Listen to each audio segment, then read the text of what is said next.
ओम गुरुवे नमः। सच गुरुदार जोगी पीर धाम से जय गुरुओं पीरों की जय, जोगी नाथों की। कहते हुए जीव का, जब मायाधीन जीव, जब संसारियों का जन्म मरण और संतों का, जब गुरुजनों का आना जाना धरती पे, ये हमने बहुत बार पीछे प्रवचनों में समझाया है, पर किसी संगत सवाली ने क्या है कि इस पे थोड़ा प्रकाश डाल के इसको समझाने को, कि संत जनों का कैसे आना जाना है और संसारियों की कैसे जीवन मृत्यु है, इसको समझेंगे। तो शास्त्र, वेद शास्त्र, ग्रंथ, पंथ, देखो कृत ग्रंथ, समृत ग्रंथ, बनिर्गत ग्रंथ, तीन तरह के ग्रंथ होते हैं। कृत होते हैं जो माया के अधीन जीव हैं, उनको भगवत प्राप्ति नहीं हुई, लेकिन अपनी मन बुद्धि से कोई भी धार्मिक किताब या उसका टीका या उसका अर्थ लिखने लगते हैं। वो उनकी बुद्धि में चार दोष रखते हैं और माया के तीन गुण रहते हैं, जिसके कारण उनकी लिखी हुई किताबें पढ़ के भी नरक प्राप्त होता है और टाइम वेस्ट होता है सिर्फ। इसको कृत ग्रंथ कहते हैं। दूसरे होते हैं समृद्ध, जिनके पास ईश्वरी बुद्धि है, नानक, कबीर, फरीद, जिन्होंने अपनी बुद्धि का समर्पण करके हरि गुरु भगवान के आगे, जब श्रोत्रिय ब्रह्मनिष्ठ गुरु के आगे उनसे ईश्वरी बुद्धि प्राप्त की जा, जिन पे ये पैगंबरी दुर की बानियाँ, अल्लाह के अलहाम, ये सारे ऋषि मुनि संतों पे, पीर पैगंबरों पे उतरे, तो उनके पास समृद्धि ईश्वर की है, विवेक ज्ञान भगवान का है, तो उन्होंने जो ग्रंथ तैयार किए उसको समृद्ध। और तीसरा बनिर्गत, जो कि वेद है। वेद भगवान ने सृष्टि से पहले के संसार में अगर सुख पाना है तो उसका रूल क्या है, उस रूल के हिसाब से चलियो तो सुख शांति प्रेम आनंद पा जाएगा, नहीं तो 84 लाख में घूमेगा। तो वेद को बनिर्गत कहते हैं, जिस पे कोई भी डाउट नहीं है, कि वो जो ऋषि मुनियों संतों महात्माओं ने बनाए भी हैं, नानक, कबीर, फरीद जी ने, अगर कोई उनको ही संत ना माने, जैसे वो आते हैं दुनिया उनको किसी को कुछ कहती है, किसी को कुछ कहती है, किसी को, सारी दुनिया किसी एक संत को पूरा रविदास जी हो, कबीर जी हो, फरीद जी हो, उनकी बुद्धि भी मानने से इनकार कर देती। तो तीसरा बनिर्गत वेद, जो किसी ने नहीं बनाए, भगवान ने सृष्टि के करने से पहले प्रकट किए। उसमें लिखा है कि संत जन जो है वो धरती पे आते जाते हैं, और ये मायाधीन जीव है जो इसको कान से पकड़ के 84 लाख योनियों में डाला जाता है। खेचर, बूचर, जलाचर, उड़ने वाले जीव, धरती पे चलने वाले, पानी में रहने वाले, जलचर, खेचर, बूचर, ये 84 लाख तरह के शरीर, चार खानियों से, अंडों से पैदा होना अंडज, पेट से पैदा होना जीरज, पसीने से पैदा होना स्वेदज, और धरती की को फाड़ के पैदा होना या प्रकट होना, जैसे कि पेड़, पहाड़, उद्भिज। तो अंडज, जेरज, स्वेदज, उद्भिज, तो तीन बूचर, खेचर, जलाचर, ये उड़ने वाले, आकाश में, पानी में रहने वाले, या धरती पे घूमने वाले, और चार तरह से ये पैदा होते हैं। इसमें 84 लाख शरीर आ जाते हैं। तो ये 84 लाख के लाख शरीर, इनमें आत्मा घूमती रहती है। जैसे कल मैं इंडिया गया, कल मैं दिल्ली गया, फिर परसों मैं राजस्थान गया, फिर मैं जम्मू गया। तो जैसे तुम इधर उधर जाते रहते हो, ऐसी आत्मा इस 84 लाख शरीरों में घूमती रहती है, एक शरीर को छोड़ती है, दूसरे शरीर को धारण करती है। कोई भी संसार में मरता नहीं। जैसे कि तुम गंदे कपड़े चेंज कर लेते हो, ऐसे ही ये शरीर इससे पीछा कभी नहीं छूटेगा। अगर ये 3 शरीर तुमने साधना करके भस्म भी कर लिए और 5 कोश और ये 3 शरीर साधना भक्ति करके, तब भी तुम्हें दिव्य शरीर गोलोक धाम का, सचकुंड वैकुंठ शिवलोक का या सचखंड का दिव्य अलौकिक शरीर धारण करना ही पड़ेगा। नरक गए तब भी, स्वर्ग गए तब भी, 84 लाख योनियों में तब भी। इसलिए शरीर तो पहले ही मुर्दा था माँ के पेट में, इसमें आत्मा बाहर से आई और ये बढ़ने लगा और फिर माँ के पेट से बाहर आया, आत्मा चलेगी, शरीर वैसे ही पड़ा है। शरीर जैसे था जड़ उसी पोजीशन में आ गया, आत्मा बाहर से आई और कहाँ चलेगी? इसी 84 लाख योनियों में उसके कर्मों, संस्कारों, संचित कर्मों के हिसाब से अंडों से पैदा होने के लिए, पसीने से पैदा होने के लिए, पेट से पैदा होने के लिए, या फिर धरती से पैदा होने के लिए। तो जड़ चेतन, जड़ जैसे पेड़ पहाड़ ये खड़े रहते हैं, लेकिन ये भी बढ़ते हैं क्योंकि इनमें भी आत्मा है, इनमें भी आत्मा है और आत्मा सच्चिदानंद स्वरूप है, चेतन है, इसलिए पेड़ भी फील करते हैं। म्यूजिक अगर तुम लगाओगे तो ये सारी बातें जो है हमने समझनी है कि संतों का आना जाना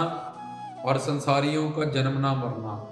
तो अब जो मूर्ख लोग होते हैं वो रोते हैं किसी के मरने पे, कई महीने साल डिप्रेशन में, स्ट्रेस में पड़े रहते हैं। वो अपने आप को कहते हैं सत्संगी हैं, गुरु वाला कहते हैं, जहाँ बहुत ज्ञानी ध्यानी समझते हैं। और जब कोई मर जाता है तब अपनी आंखों से देखते हैं कि वो तो घर पे पड़ा है, डेड बॉडी मिट्टी पड़ी है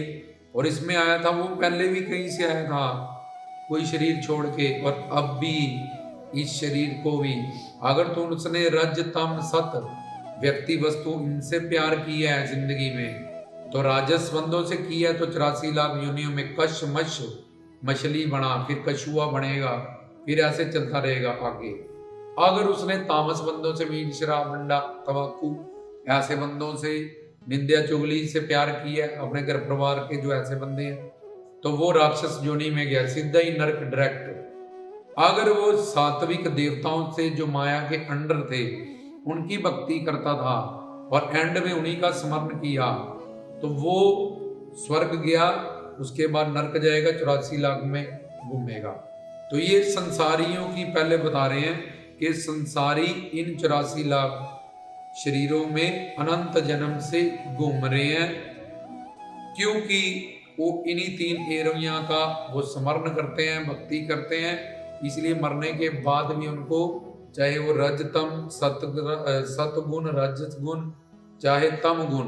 तीनों से जहां भी प्यार करते हैं, वैसे ही हमको उसी अंडज ज्वेरज उद्भज स्वेदज जबूचर खेचर जलाचर, ये 3 तरह के जीव जड़ चेतन ग्रंथि और 4 तरह की खानियों में उनको जाके उस शरीर को धारण करना ही पड़ेगा। ये भगवान का आकाट नियम है।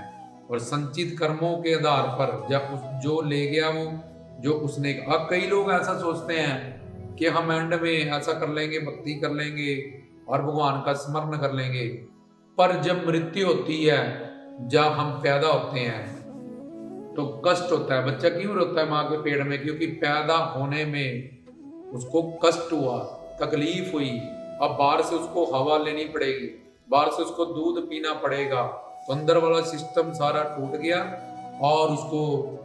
पैदा होने में कष्ट मिला, तो वो सुख मानता है। और पीछे जहां मर के आया है वो बच्चा, उधर भी जब आत्मा निकलती है शरीर से तो बहुत कष्टदायक होती है, बहुत दुख होता है। हमारी चेतना सारी बॉडी से निकलती है, धीरे धीरे पैर सुन्न होने शुरू होते हैं, ठंडे होने शुरू हो जाते हैं ऊपर ऊपर ऊपर को। आगे हम किसी प्रवचन में बताएंगे जिससे तुम्हें पता चल जाएगा ऐसे एक्सपीरियंस के ये तुम्हारी अब मृत्यु हो रही है, सब तब कुछ नहीं हो सकता, कोई काम नहीं आ सकता। पर मेन बात कि मृत्यु कभी भी होएगी, एक्टिवे पे जाते हुए, सोते हुए, नहाते हुए, कभी भी मृत्यु किसी की भी कहीं भी हो सकती है। वो सोचे मैं तो भक्ति में लगा लूंगा बुढ़ापे में जाके, या एंड में जाके तो मृत्यु जवानी में होगी। जहाँ वो सोचा था मैं रात को भक्ति बैठ करूंगा, जब दिन में दोपहर जाता जाता मर गया, 1 मिनट एक्सीडेंट में हार्ट अटैक आ गया, ब्रेन एवरेज हो गया, बीपी शूट कर गया, तो कहीं भी इसकी मृत्यु होगी। और ये जब सोचेगा मैं एंड में ऐसा कर लूंगा, तो जब आत्मा निकलती है चेतना तो कष्ट होता है। तो जब कष्ट होता है, ऐसे ही तुम्हें सुई चुभ जाए, थोड़ा थोड़ा जल जाओ,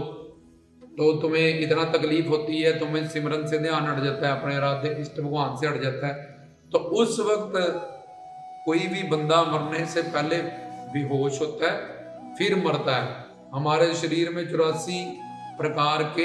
हवा आती है, ईड़ा पिंगला सुखमन, 72,000 नाड़ियां होती हैं, 3 तरह की और 84 तरह की हवा आती है। 108 चक्कर से वो नाड़ियां घूमी रहती हैं। प्राण, अपान, उदान, समान, व्यान, धनंजय, कर्कल्य,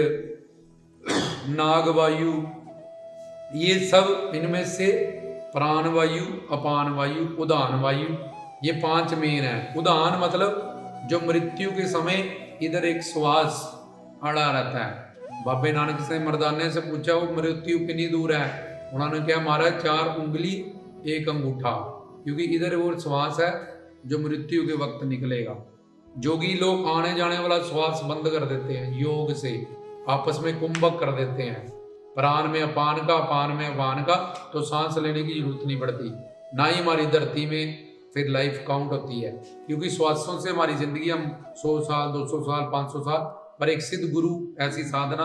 हमें बता सकते हैं, करा सकते हैं। लंबा जीना, ज्यादा जीना, उसके लिए तो अच्छा है जो साधना कर रहा है, भगवत प्राप्ति के लक्ष्य पे है। और जो कुत्ता बिल्ला खाना पीना सोना भोगना, उसने यहाँ भी वो तंग है, आगे भी जाके उसको यमदूतों से चप्पल जूते मिलने हैं, 84 लाख योनियां मिलनी है। पर जोगी लोग ऐसा कर लेते हैं, और क्यों, फिर कैसे जिंदा रहते हैं, वो उदान वायु जो एक कंठ में श्वास है उसके कारण, और प्राण अपान को आपस में कुंभक कर देते हैं, वो मिला देते हैं, जिसके कारण इस धरती पे हमारी जो जिंदगी है श्वासों से है। इसलिए जो सब्र संतोष में रहते हैं उनके श्वास बड़े कूल चलते हैं और नेचर के हिसाब से चलते हैं। और जो गुस्सा करते हैं, हमेशा सते रहते हैं, उनकी आयु कम होती रहती है, क्योंकि उनको तेज तेज ब्रीथिंग करनी पड़ती है। तो बात जो समझा रहे हैं कि संतों का आना जाना और मनुष्य या नर नारी का जीवन मृत्यु, तो अब जब ये सोचेगा कि मैं एंड में ऐसा कर लूंगा, तो तब जब इसकी मृत्यु होगी, इसको कष्ट होगा, तो इसका मन, जिससे इसने सोचना था, मन बुद्धि कि मैं घर परिवार संसार से निकालूं, नहीं तो 84 लाख योनियों में जाएगा, जहां विश्वामित्र जैसे ऋषि फेल हो गए, जड़ भरत जैसे ऋषि फेल हो गए। तो जब कष्ट होता है इसको, तो संसार में ये एक तो जहां सबसे ज्यादा ये अटैच है, उसी का ही चिंतन करता है, जिसकी इसको ज्यादा इसका मन आसक्त होता है जिन चीजों से। दूसरा इसका अंतःकरण, जहां खुद को इसने गाइड करना है कि मैं वो मरने वाला हूँ, ये सब हो रहा है मेरे साथ, तो मैं नरक जाऊंगा और 84 लाख योनियों में घूमूंगा, तो क्या करूं क्या करूं। इतनी देर में वो चेतना इसकी कष्टदायक शरीर से आत्मा जब बाहर आती है, कष्ट होता है। और आगे भी जहां पैदा हुआ बच्चा, वहां भी उसको माँ के पेट कष्ट हुआ, तो दोनों में इतना कष्ट होता है कि वो पिछला जन्म अपना भूल जाता है बच्चा, वो मृत्यु के कष्ट के कारण, और जहां माँ के पेट में नहीं आया वहां भी 9 महीने के कारण इतना कष्ट, इतना तकलीफ इसको होता है। लेकिन इसका अंतःकरण बेहोश हो जाता है, और जब अंतःकरण इसका बेहोश हो जाएगा, उससे पहले अगर ये कोठी कार अपने जिस भी रिश्तेदार, क्योंकि ये संसारी होता है, इसलिए ये संसार में ही अटैच होता है, इसका मन संसार से विरागी त्यागी सन्यासी नहीं होता, उसके चिंतन में नहीं होता, निरंतर अभ्यास में नहीं होता, इसलिए मरने से पहले मरना पड़ता है। मरने से पहले सचखंड सतलोक शिवलोक इसकी टिकट लेनी पड़ेगी, तो उसका जो अंतिम समय का चिंतन होगा, वैसा ही उसको उसी जहां भी वो अगर रजतम सत इनमें से जो भी व्यक्ति वस्तु का उसको चिंतन है, तो उसको बताया गया, अगर तामस चिंतन है तो सीधा नरक में जाएगा। 55,000 नरक होते हैं, इसमें 28 मेन होते हैं। तो अगर राजस बंदों का है तो मृत्यु लोक में कशमश ऐसे 84 लाख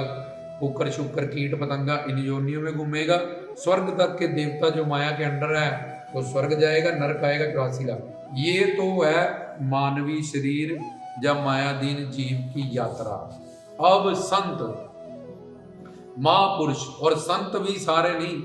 जो श्रोत्रिय ब्रह्मनिष्ठ वेद शास्त्र कहते हैं पूर्ण गुरु हैं, जिनको सब वेद शास्त्रों ग्रंथों पंथों का ज्ञान है और प्रैक्टिकली भगवत प्राप्ति भगवत प्रेम है उनमें, दिव्य प्रेम है उनमें, ज्योत है उनमें, वो श्रोत्रिय ब्रह्मनिष्ठ, निष्ठ का मतलब अवतारी है, वो भगवत प्रेम दिव्य प्रेम ये सब का खजाना है उनके पास। तो अगर ब्रह्मनिष्ठ होगा, प्रैक्टिकली होगा मैन, तभी तुम्हें साधना कराएगा,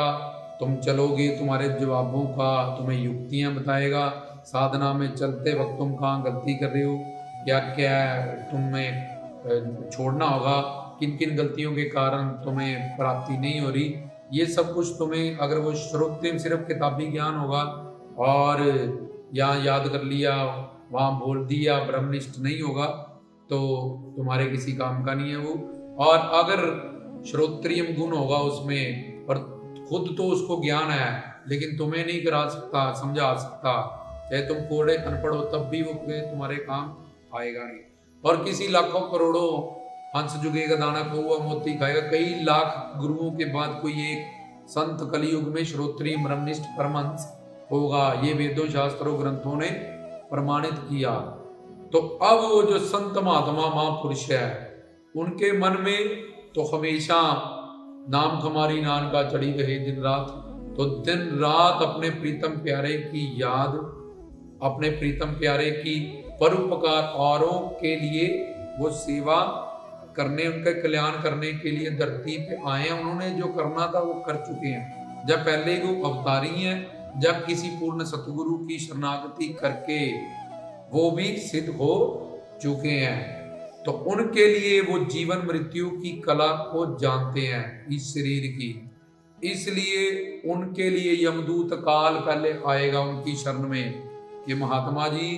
आपने जितनी अवतार लीला सोची थी उन्ना धरती पे आप रह लियो, आपकी मर्जी है, आप जीव कल्याण करने के लिए और करो, चाहे आप अपने लोक को वापिस प्रस्थान करो, जैसे भी ठीक समझो, लेकिन हमारी जो ड्यूटी थी हम वो बताने आए।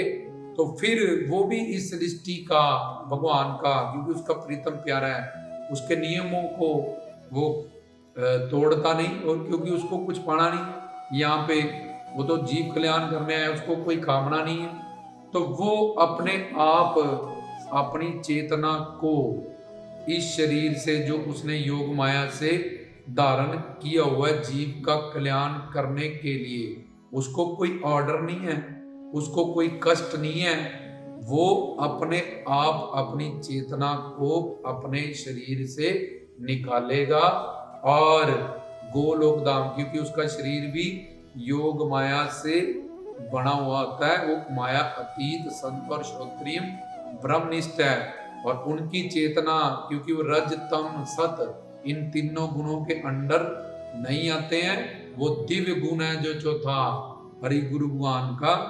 उन्हीं में उन्हीं का वो रूप है, उन्हीं के वो अवतार है, तो माया उनके अधीन है, यम उनके अधीन है, इसलिए पर वो भी सृष्टि का नियम रखते हुए, मर्यादा रखते हुए अपनी चेतना को उस परम चेतना में अपने लोक को वापिस प्रस्थान कर जाएंगे। लेकिन जो बाकी है इनका शरीर छुड़वाया जाएगा संसारियों का, और संत अपना शरीर खुद छोड़ेगा, और इन मायाधीन जीवों को कष्ट होगा अगर इनकी शरणागति नहीं हुई। जब इन्होंने ये सारा ज्ञान सुनने के बाद अपने जीवन में पक्का नहीं किया, तो 84 लाख योनियों में अंडज ज्वेरज उद्भज स्वेदज भूचर खेचर जलाचर जड़ चेतन ग्रंथियों में जंगम सधावर में ये भटकेंगे, घूमेंगे अनंत गमन जन्म से, यही सब संसारियों के साथ हो रहा है। और ऐसे ही वह महापुरुष इस माया को अपने अधीन करके योग माया से जहाँ भी प्रकट हुआ था, जिसके भी घर प्रकट हुआ था, जीव कल्याण करने के लिए उसकी दया करुणा के कारण हुआ था।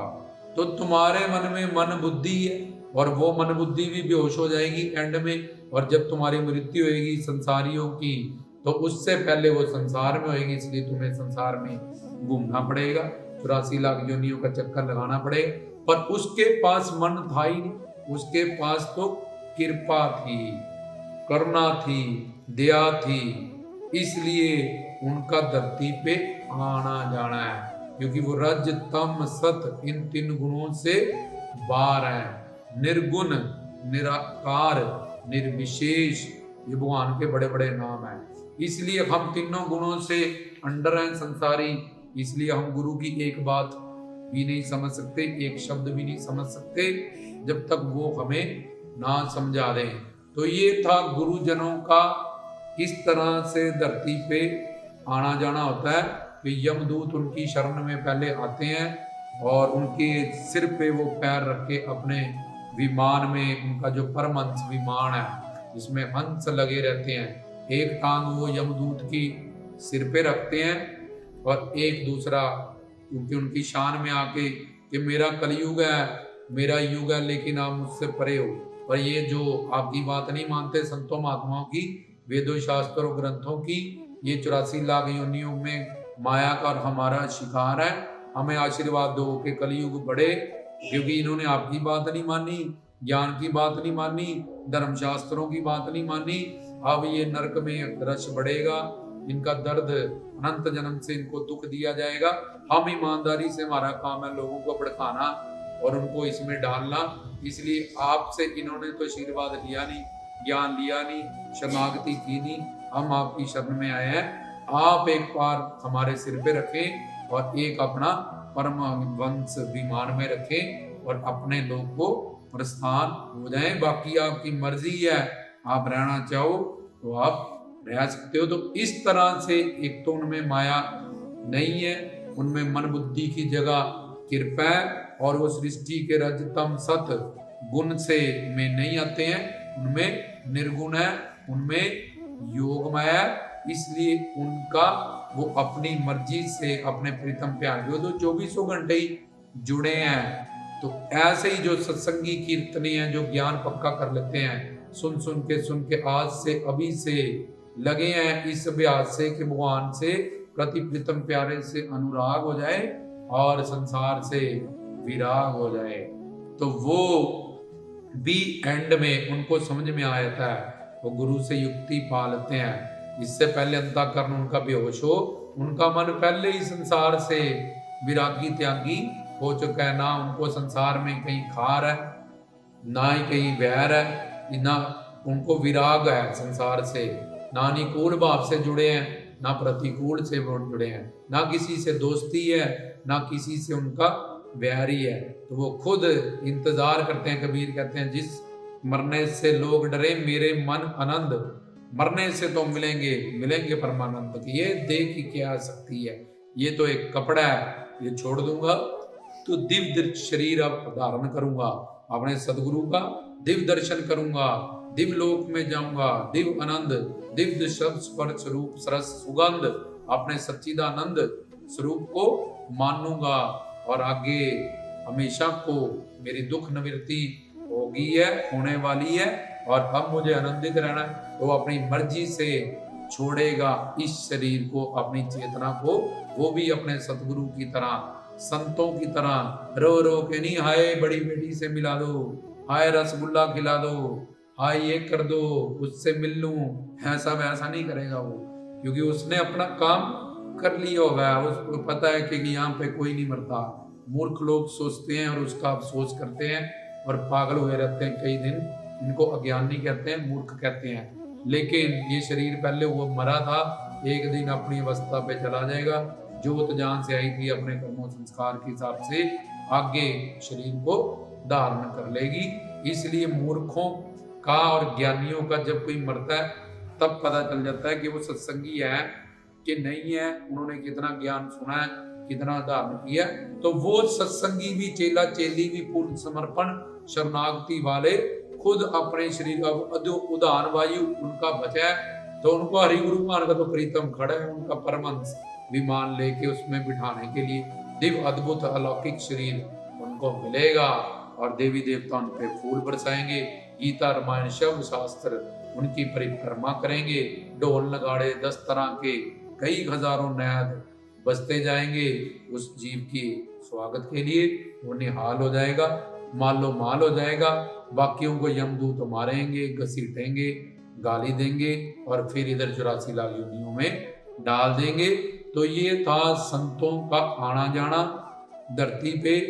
इस तरह से है, और जीवों का जन्मना मरना। रामदास की तरफ से जय गुरुओं पीरों की, जय जोगी नाथों की, सजगरदार।